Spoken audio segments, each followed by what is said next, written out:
오늘 우리에게 주시는 하나님의 말씀은 고린도 후서 8장 1절에서 15절까지 말씀입니다. 한 절씩 교독하겠습니다. 형제들아, 하나님께서 마게도냐 교회들에게 주신 은혜를 우리가 너희에게 알리노니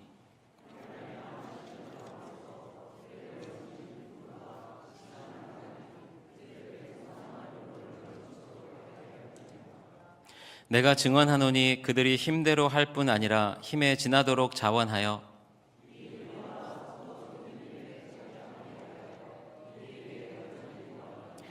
우리가 바라던 것뿐 아니라 그들이 먼저 자신을 주께 드리고 또 하나님의 뜻을 따라 우리에게 주었도다.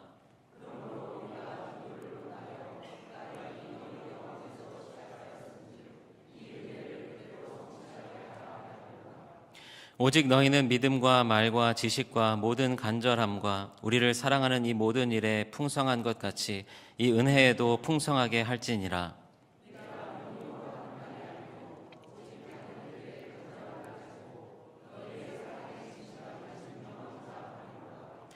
우리 주 예수 그리스도의 은혜를 너희가 알거니와 부요하신 이로써 너희를 위하여 가난하게 되심은 그의 가난함으로 말미암아 너희를 부요하게 하려 하심이라.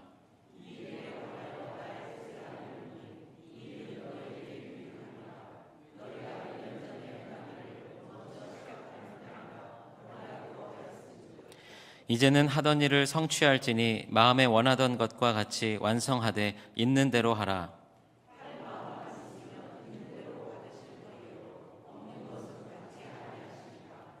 이는 다른 사람들은 평안하게 하고 너희는 곤고하게 하려는 것이 아니요 균등하게 하려 함이니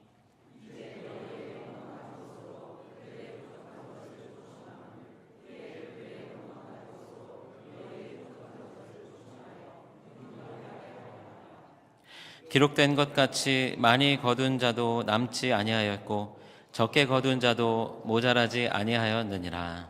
아멘. 오늘 이 시간에는 슬기로운 신앙생활 5번째 시간입니다. 우리가 슬기로운 신앙생활을 하자 하는 의미로 신앙의 기본이 되는 것들 하나하나 점검하고 있는데, 오늘 이 시간에는요, 헌금에 대한 말씀을 나누려고 합니다. 사실 조금 조심스럽기도 합니다. 그렇지만 우리 신앙생활에서 사실 결코 빼놓을 수 없는 것이 헌금 생활 아니겠습니까? 바로 앞에도 우리가 하나님께 예물을 드리고 그 예물을 기뻐 받아주십시오 하고 이렇게 봉헌의 기도도 하게 되었습니다. 여러분, 오늘 주제가 헌금이다 이렇게 말씀드리는 순간 마음 한구석이 조금 무거워지시는 분들도 계실지 모르겠지만, 여러분, 오늘 주시는 말씀을 통해서 우리가 매일 예배 때 드리는 이 헌금 생활이 어떤 의미가 있는가 하는 것을 우리가 다시 한번 점검하고 하나님께서 기뻐 받으시는 그런 예물 드리는 그런 예배의 자리가 되기를 주님의 이름으로 축복합니다. 여러분, 아침에 눈을 뜨면서 잠들 때까지 우리는 어쩔 수 없이요, 돈의 영향력 아래에 살아갈 수밖에 없습니다. 어디 투자하면 더 좋다더라, 유망하더라, 뭐 이런 얘기도 듣고요. 어떤 사람은 뭐 얼마를 벌었다더라, 뭐 이제 이런 얘기도 듣고 막 이러다 보면요, 사실 우리의 영혼이요 되게 갈급해짐을 느끼게 됩니다. 여러분, 요즘 우리가 사는 세상을요 뭐라고 표현을 하냐면 구독 경제의 시대다 이렇게 이야기해요. 구독 경제의 시대다. 이게 무슨 말이냐면, 여러분, 예전에는요 그냥 TV, 공중파 TV만 봤지만 요즘은 OTT라 그래가지고요, 뭐 넷플릭스, 뭐 또 뭐 디즈니 플러스, 뭐 여러 가지 이런 것들을 구독, 돈을 내고 이제 보는 그런 분들 많이 있을 거라고 생각이 됩니다. 유튜브도 마찬가지예요. 여러분, 유튜브 많이 보시죠? 많이 보시잖아요. 예. 그런데 그 유튜브도 그냥 보는 게 아니잖아요. 그렇죠? 유튜버가 항상 뭐 우리에게 필요한 정보를 막 제공하는 것 같지만 가장 강조하는 게 뭐예요? 여러분, 이 내용이 여러분에게 도움이 되셨다면 구독과 좋아요, 알람 부탁합니다. 항상 그거를 강조하거든요. 그 이유가 뭐예요?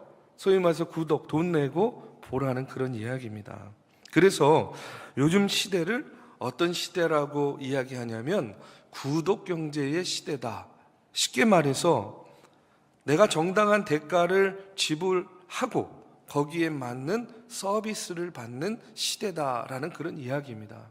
그런데 여러분, 혹시 교회에서의 헌금도, 물론 우리 교회에는 그런 분들 안 계실 거라고 생각하는데, 내가 어떤 영적인 서비스를 받기 위해 내는 그런 비용이나 혹은 공동체를 유지하기 위한 그런 회비 정도로 생각하시면 안 된다는 겁니다. 저는요, 이 헌금에 대해서 이야기할 때마다 항상 꼭 기억나는 그런 이야기가 있어요. 제가 미국에서 목회할 때 직접 경험한 그런 일입니다. 제가 이제 그 당시에 청년부를 인도하는데 청년부 예배를 인도했어요. 근데 한국에서 유학 온 여학생이 있었습니다. 저희 교회 바로 건너편에 칼텍이라고 캘리포니아 공대가 있었는데 그 학교로 유학 온 여학생이 한국에 있을 때에도 한 번도 교회에 나가본 적이 없는 학생이었어요. 근데 이제 이렇게 외국에 오면 아무래도 이민 사회에 또 이렇게 발을 디뎌야 되니까 교회를 찾게 됩니다. 그러니까 이제 바로 학교 앞에 있는 저희 교회에 나와가지고 청년부 예배에 참석하게 됩니다. 교회를 다니면서 친한 오빠가 생겼어요. 데이빗이라고. 그런데 한 번은 청년부 예배를 드리는데 이 여학생이 아무것도 모르니까 교회에 대해서 이제 헌금 바구니를 돌리고 헌금을 하는 그 시간이 지난 다음에 그 친한 오빠 데이빗한테 물어본 거예요. 이 헌금은 왜 걷는 거야? 헌금은 왜 이렇게 드리는 거야? 하고 이렇게 물었습니다. 근데 이 데이빗이요, 그 교회를 처음 나오고 신앙생활을 처음 하는 이 여학생에게 뭐라고 이야기를 했냐면 저거 목사 팁이야. 이렇게 알려준 거예요. 전 지금 생각해도 무지하게 기분이 나쁜데, 아니 아무것도 모르는 그 신앙생활을 처음 하는 그 청년에게 헌금을 저거 목사 팁이야 라고 이렇게 얘기를 한 겁니다. 옆에서 그거를 듣고 있었던 청년이 예배 끝난 다음에 저에게 와가지고 목사님 데이빗이요, 그 여학생한테 헌금을 팁이라고 그랬어요. 이제 이렇게 알려준 거예요. 제가 그래서 이제 그 사실을 알고 너무나 당황스럽기도 하고 너무나 어처구니 없고 또 황당했던 그런 기억이 있었어요. 자, 여러분, 성경이 말하는 우리가 신앙생활하면서 드리는 예물은 구독료나 회비가 아닙니다. 목사나 하나님께 주는 그런 팁도 당연히 아닌 것이죠. 여러분, 우리가 이 돈이라는 문제에 우리의 마음과 우리의 삶이 매몰되면요, 시야가 좁아질 수밖에 없습니다. 제가 군대에 있을 때 이제 훈련을 나가가지고 야간에 불침번을 쓰는데 깜깜한 밤에 혼자 불침번을 쓰고 이렇게 계속 한 곳을 집중해서 보다 보니까 어떨 때는요, 막 뭔가 이렇게 흔들리는데 귀신같이 보일 때도 있고, 어떨 때는 막 큰 괴물같이 뭐 이렇게 그런 것들이 다가오는 것처럼 느껴질 때가 있어요. 그래서 그런 얘기를 교관한테 했더니요, 그 교관이 저에게 이렇게 알려줬어요. 그 깜깜한 밤에 한 곳만 뚫어지게 보지 말고 잠시 눈을 들어서 주변도 보고 하늘의 별도 한번 봐라. 그러면 다시 그곳을 보면 그게 귀신도 아니고 괴물도 아니고 바람에 흔들리는 나무구나, 저게 허상이구나 하는 것을 알 수 있다 하고 이렇게 알려줬습니다. 저는요, 우리 인생도 그렇다고 생각해요. 우리가 이 땅에 살면서 돈이 없으면 금방 망할 것 같고, 또 돈만 있으면 반대로 모든 게 해결될 것 같다라는 그런 착각에 빠질 때가 있어요. 근데 여러분, 그와 같은 순간에 우리가 우리의 시선을 들어서 저는요, 하나님을 바라봐야 되리라고 믿습니다. 제가 청소년 시절에 저희 교회에 부흥에 오신 강사 목사님이 있었어요. 아주 유명한, 그 당시에 최고로 유명한 그런 목사님이었습니다. 제가 이름만 대면 누군지 다 알아요. 근데 지금은 돌아가셨어요. 지금 이름은 말하지 않겠습니다. 근데 이 목사님이요, 부흥회를 인도하면서 어떤 얘기를 했냐면 이런 얘기했어요. 예수 믿고 3년 안에 부자가 되지 않으면 그거 신앙생활 잘못한 거다. 여러분 이런 얘기 들어본 적 있으십니까? 예, 안 들으신 걸 잘한 건데 제가 이제 얘기를 했네요. 예. 예수 믿고 3년 안에 부자 안 되면 신앙생활 잘못한 거라는 거예요. 근데 어린 마음에 그 얘기를 들었을 때 그래 맞아 라는 그런 마음이 들었겠습니까?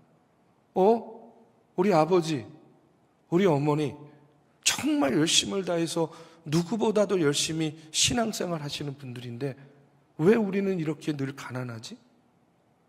그러면 우리 부모님은, 우리 가정은 제대로 신앙생활 못하고 있었던 건가?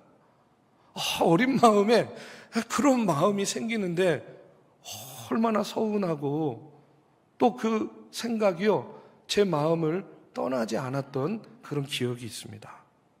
여러분 헌금이요 정말 그렇습니까? 저는 그렇지 않다고 생각해요. 헌금이 무슨 투자 상품도 아니고 100만 원 내면 1000만 원 주는 펀드도 아니고 성경은 절대로 하나님께 드리는 예물에 대해서 그렇게 말하고 가르치지 않습니다.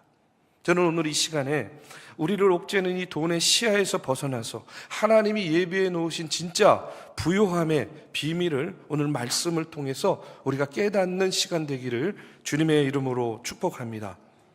여러분 우리가 먼저 전제해야 될 것이 있어요. 그건 뭐냐면 하나님께서는요 돈이 필요한 분이 아니라는 거예요. 돈이 필요한 건요 하나님이 아니라 우리 자신들이죠. 그러면 우리가 하나님께 헌금을 한다고 하고 또 하나님께 예물을 드린다고 할 때에 여러분 이것이 무엇을 의미하는가 하는 것을 우리가 분명히 아는 것이 중요합니다. 고린도 후서 9장 13절에 보면 바울은 이런 이야기를 합니다. 너희의 후한 연보로 말미암아 하나님께 영광을 돌리고 라고 이렇게 말씀하고 있어요. 이게 무슨 의미냐면 이런 거예요. 우리는 헌금을 어떻게 내죠? 돈으로 내는 거예요. 그러면 그 돈이 모이고 그 돈을 사용을 하게 됩니다.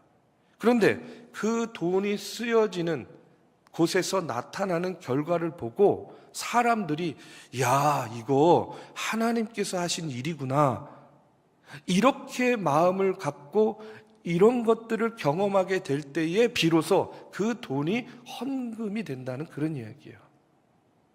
그럼 무슨 얘기인지 아시겠죠? 우리가 낸 물질이 그것이 쓰여지는 곳에서 어떻게 해요? 이게 하나님을 위해서 쓰여지니까 이런 열매가 생기고 이런 결과가 나타나는구나를 느끼는 그 순간에 그 돈이 뭐가 된다? 헌금이 된다는 이야기예요. 우리에게 명령하신 일을 수행하는 일이 됐구나. 그 일로 인해서 하나님의 이름이 영광을 받는구나. 그러면 그때 비로소 헌금이 되었다라고 얘기할 수 있다는 겁니다. 여러분은 헌금에 관해서 성경에서 가장 강조해서 이야기하신 분이 누구냐면 오늘 본문에 나오는 바로 사도 바울입니다. 사도 바울은 여러 말씀을 통해서 하나님께 드리는 예물에 대해서 이야기를 하는데 오늘 고린도서의 말씀도 바로 그와 같은 말씀이에요. 오늘 말씀의 배경은 뭐냐면 이런 겁니다. 우리가 모교회라고 부르는 교회가 바로 예루살렘 교회예요. 근데 예루살렘 교회가 그 당시에 어려움이 있었어요.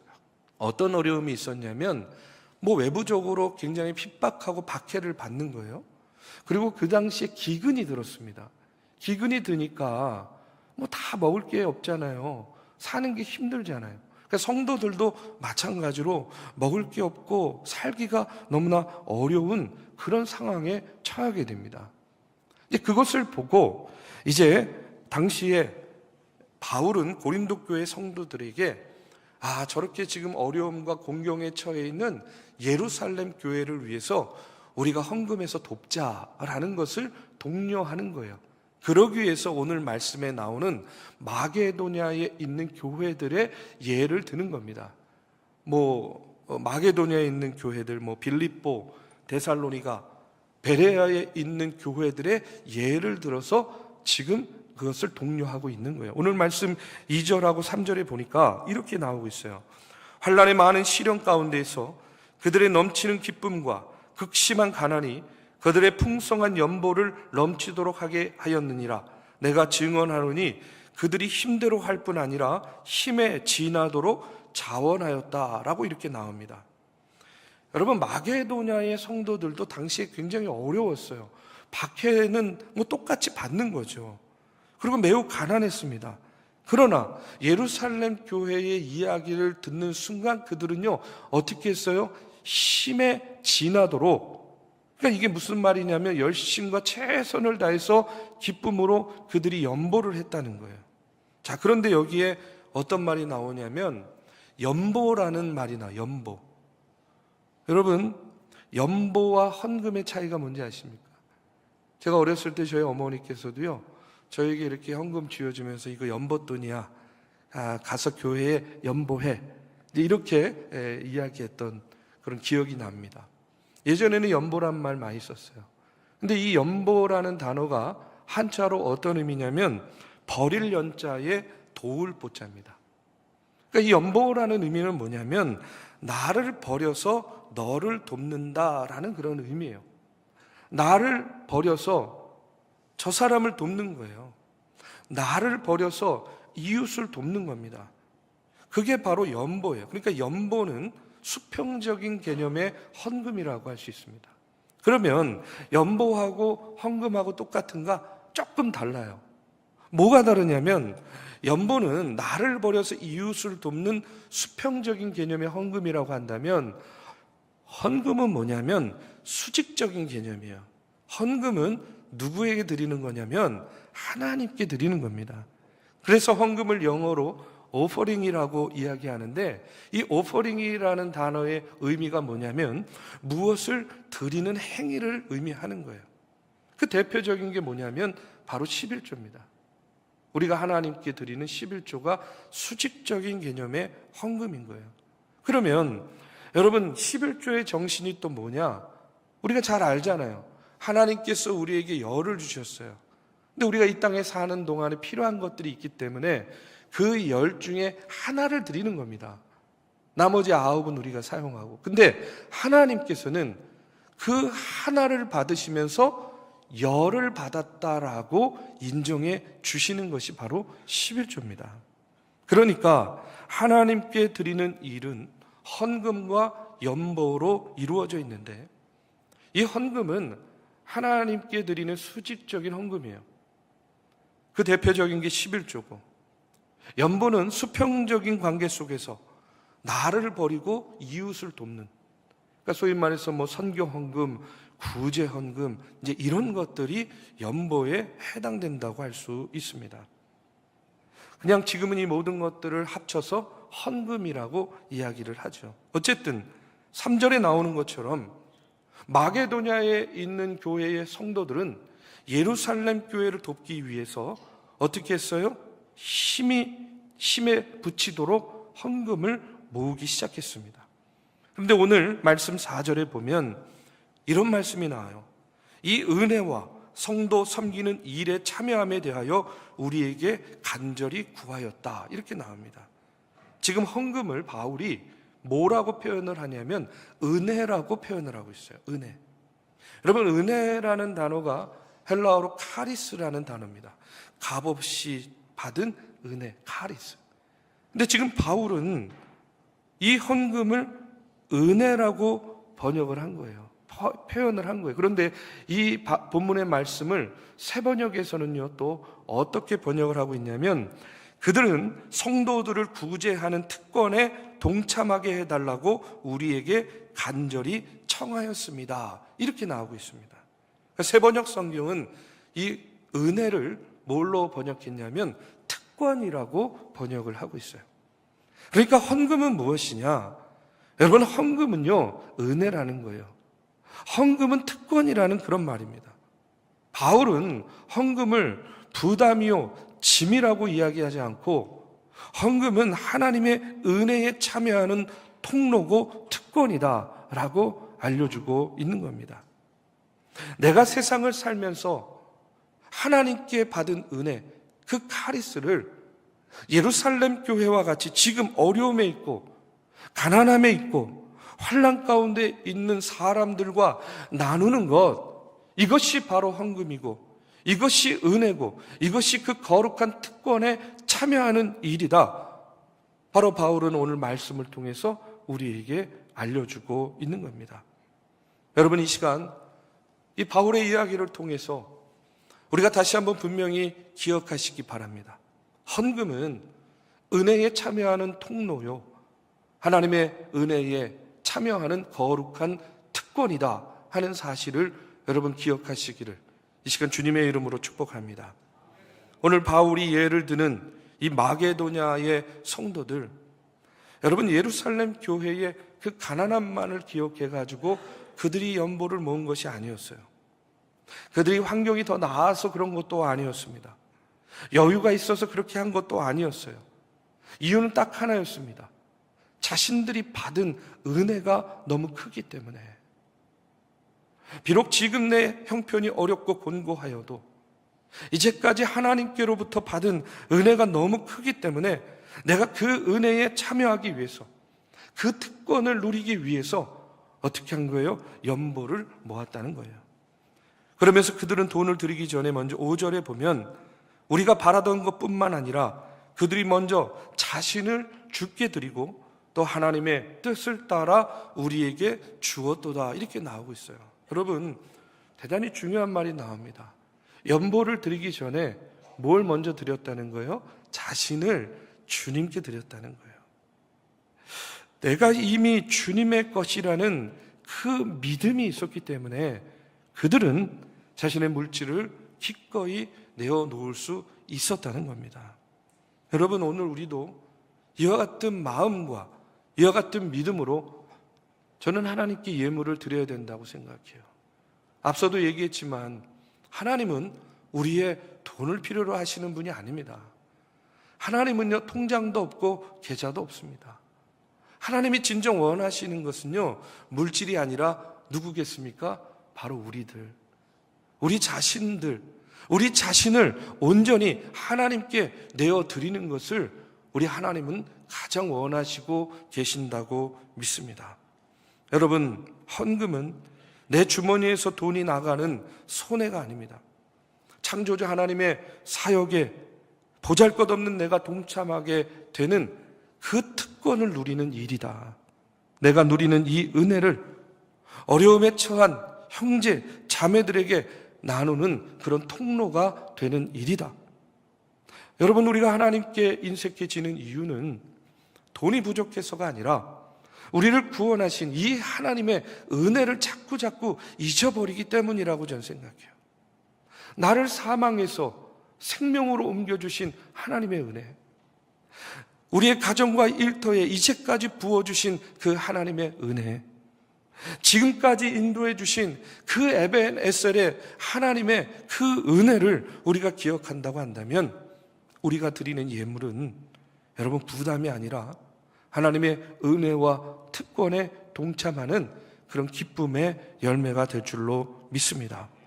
바울은 이제 이 헌금의 가장 깊은 신학적인 근거를 제시하는데 9절에 보니까 우리 주 예수 그리스도의 은혜를 너희가 알거니와 부요하신 이로써 너희를 위하여 가난하게 되심은 그의 가난함으로 말미암아 너희를 부요하게 하려 하심이라, 이렇게 이야기해요. 여러분, 헌금의 기준은요, 옆 사람이 얼마 내느냐가 아닙니다. 체면이나 율법적인 의무도 아니에요. 바울은 오직 누구를 기준으로 삼아야 되느냐, 누구를 바라봐야 되느냐, 예수 그리스도를 바라보고 예수 그리스도를 기준 삼으라고 이야기를 하고 있는 겁니다. 이유가 뭐냐면 여러분, 예수님이 어떻게 하셨어요? 하늘 영광 그 보좌를 버리고 가장 낮고 천한 이 땅에 말구 위에 우리를 구원하시기 위해서 오셨잖아요. 우리를 부욕해 하기 위해서 가장 낮은 자리로 오신 그 예수 그리스도를 바라보라는 겁니다. 주님이 십자가에서 자신의 모든 것을 다 내어 주었기 때문에 오늘 우리가 영생의 부요함을 누리면서 우리가 이 땅을 살고 신앙생활하고 있다는 거예요. 이 그리스도의 자기 비움이 오늘 우리의 마음속에 새겨져서 우리가 하나님께 무엇을 드리던 그것이 온전한 기준이 되어야 된다는 이야기예요. 주님이 나를 위해서 생명까지 주셨는데 나는 주님을 위해서 무엇을 드릴 수 있는가? 여러분, 이런 고백이 있으면 저는 우리의 헌금 생활이 바뀌어질 거라고 믿습니다.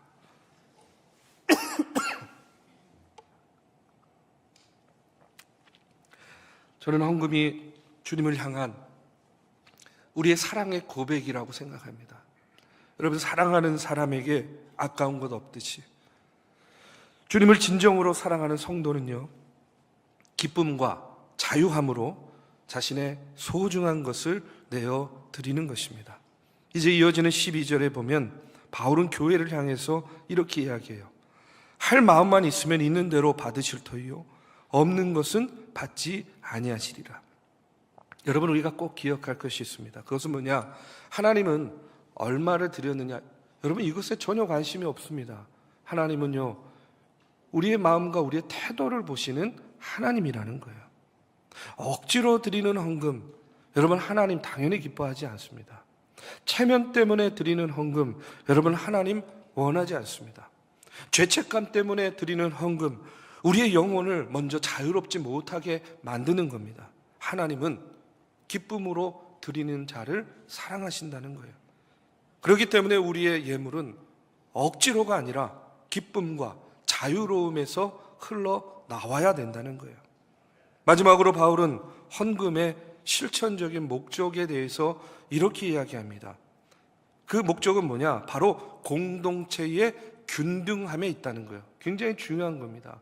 13절 14절에 보니까 이는 다른 사람들을 평안하게 하고 너희는 곤고하게 하려는 것이 아니요 균등하게 하려 함이니 이제 너희의 넉넉한 것으로 그들의 부족한 것을 보충함은 후에 그들의 넉넉한 것으로 너희의 부족한 것을 보충하여 균등하게 하려 함이라 라고 이렇게 이야기해요.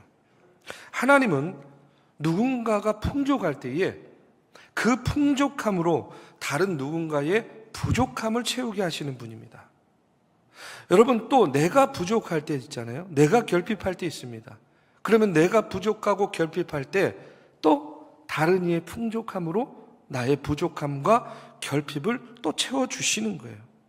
이것이 바로 하나님께서 이루어 가시는 공동체의 원리라는 거예요. 균등함의 원리라는 겁니다.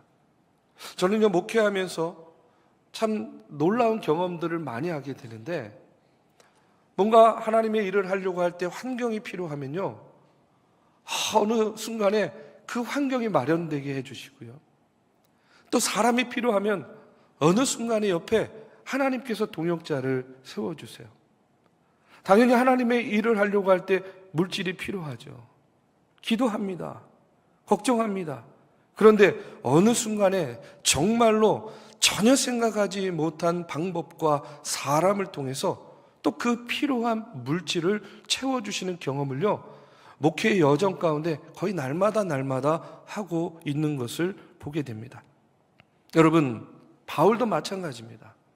오늘 말씀을 통해서 이렇게 채워주시고 공급해 주시는 하나님의 은혜를 오늘 출애굽의 만나 사건을 통해서 이렇게 이야기합니다. 15절에 보니까 기록된 것 같이 많이 거둔 자도 남지 아니하였고 적게 거둔 자도 모자라지 아니하였느니라. 이게 지금요, 만나 사건을 말하는 거거든요. 자, 보십시오. 이스라엘 백성들이 만나가 하늘에서 내렸을 때 욕심내가지고요, 그것을요 가득 모아드려요. 내 창고에 가득 채워요. 쌓아두었을 때 어떻게 됐습니까? 결국은 벌레가 생기고 썩어서 먹지 못했어요. 여러분, 우리 인생의 재물도 마찬가지입니다. 나만을 위해서 쌓아둔 재물은 결국 어떻게 되느냐? 우리의 영혼을 썩게 만든다는 거예요. 하지만 하나님의 뜻 가운데 흘러보낸 재물은 누군가에게는 생명이 되고 공동체를 살리는 그런 생명의 양식이 된다 하는 그런 이야기예요. 우리가 드리는 예물, 그것은요 바로 세상의 각자 도생의 법칙을 따르는 것이 아니라 하나님 나라에 함께 사는 법칙을 따르는 그런 균등의 예물이 된다 하는 사실을 여러분 우리가 오늘 말씀을 통해서 다시 한번 또 기억하시기 바랍니다. 이 시간에 말씀을 맺겠습니다. 오늘 말씀을 통해서 우리가 기억해야 될 것이 세 가지입니다. 첫 번째는 뭐냐? 헌금은요 하나님의 은혜를 기억하는 자만이 누리는 은혜의 통로요 하나님의 특권이라는 사실을 여러분 믿으시기를 주님의 이름으로 축복합니다. 두 번째로 우리의 헌신의 기준은 오로지 누구에게만 있느냐? 예수 그리스도에게만 있다는 거예요. 우리가 물질의 헌신을 하던, 시간의 헌신을 하던, 우리가 몸으로 헌신을 하던 그 헌신의 이유와 기준은 오로지 우리를 부욕케 하기 위해서 가장 낮은 곳으로 오신 예수 그리스도 때문이다 하는 사실을 여러분 꼭 잊지 마시기를 주님의 이름으로 축복합니다. 마지막으로 우리의 드림을 통해서 공동체의 균등함, 그 균등함을 통해서 하나님의 사랑이 실현되는 것이다 하는 것을 여러분 기억하시고, 마게도냐 교회의 성도들처럼 환경이 아니라 하나님의 은혜가 여러분의 헌신의 이유가 되기를 이 시간 주님의 이름으로 축복합니다. 여러분 한 분 한 분이 이 메마른 세상에서 하나님의 부요함을 흘려보내는 거룩한 은혜의 통로가 되시기를 우리 주 예수 그리스도의 이름으로 축복합니다.